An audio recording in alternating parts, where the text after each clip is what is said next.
Hello दोस्तों, नमस्ते दोस्तों। आ विडियो में આપણે શીખવાના છીએ કે એક સ્વિચ અને એક સોકેટનું કનેક્શન કેવી રીતે કરવું। તો આ સ્વિચ છે, સ્વિચ અને આ સોકેટ। હવે આ સ્વિચ બોર્ડનું આપણે કનેક્શન કરવાનું છે, એક સ્વિચ અને એક સોકેટનું। તો સૌપ્રથમ આ ફેજ વાયર લઈ લીધો, આ ફેજ એટલે પી અને અહીં ન્યુટ્રલ એટલે એન થયો આ રીતે। હવે ધ્યાનથી જોજો દોસ્તો, આ ફેજ વાયરને છે તે આપણે અહીં સ્વિચમાં આપી દેવાનો છે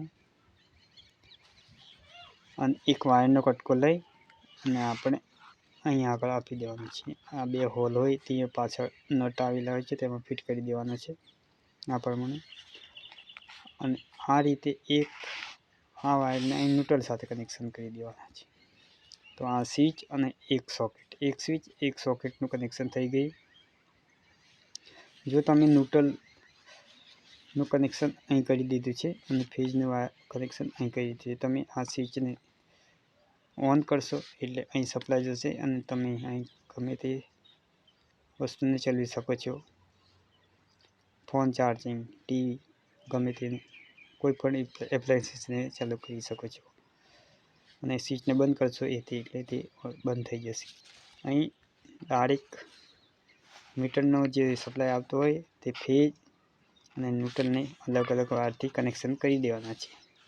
240 વોલ્ટનો સપ્લાય આપી દેવાનો છે, અથવા તો પિન લગાવીને તમે બોર્ડમાં નાખી શકો છો। અને તમે જો અર્થિંગનું કનેક્શન કરવા માગતા હોય